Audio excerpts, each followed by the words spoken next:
Merenda aveva ragione. Un giorno che dal caldo partiva per lavoro, trovò sopra un signore una lente a contatto e all'improvviso vide il suo vero amore. Si chiamava Blanca, con gli occhi di cartone, di cartone.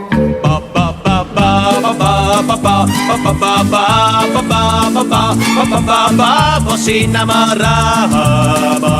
innamora di una lente a contatto che da sé s'applicò.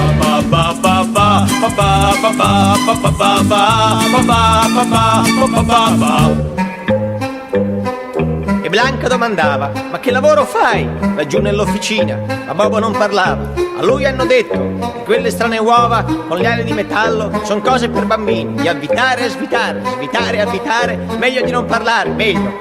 Bla bla bla bla bla bla bla bla bla bla bla bla bla bla bla bla bla. Blanca si innamorò, Blanca si innamorò, ma del lavoro di Bobo mai più si parlò.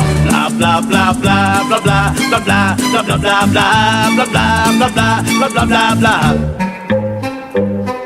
A Bobo innamorato divenne curioso e un dia il capo officina chiese: scusi ingegnere, io che lavoro faccio? E se questa roba è roba per bambini, perché c'è scritto sopra? C'è scritto così in grande, c'è scritto dappertutto: attenzione, pericolo, meglio non agitare, meglio. Bla bla bla bla bla bla bla bla bla bla bla bla bla bla bla bla bla bla. L'ingegnere parlò, l'ingegnere parlò, fu anche molto preciso, ma Bobo non lo ascoltò. Bla bla bla bla bla bla bla bla bla bla bla bla bla bla bla bla bla bla. Questa è una storia allegra, segreto militare, una storia d'amore, meglio non raccontare. Io posso solo dire di Bobo Merenda, uno che lavorava perché era innamorato, forse per uno sbaglio ci rimane soltanto una lente a contatto, una lente a contatto.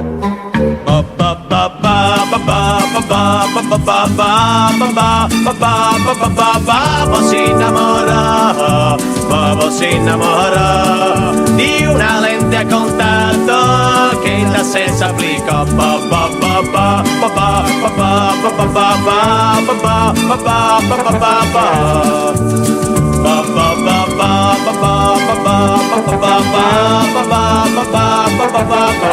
Meglio invece,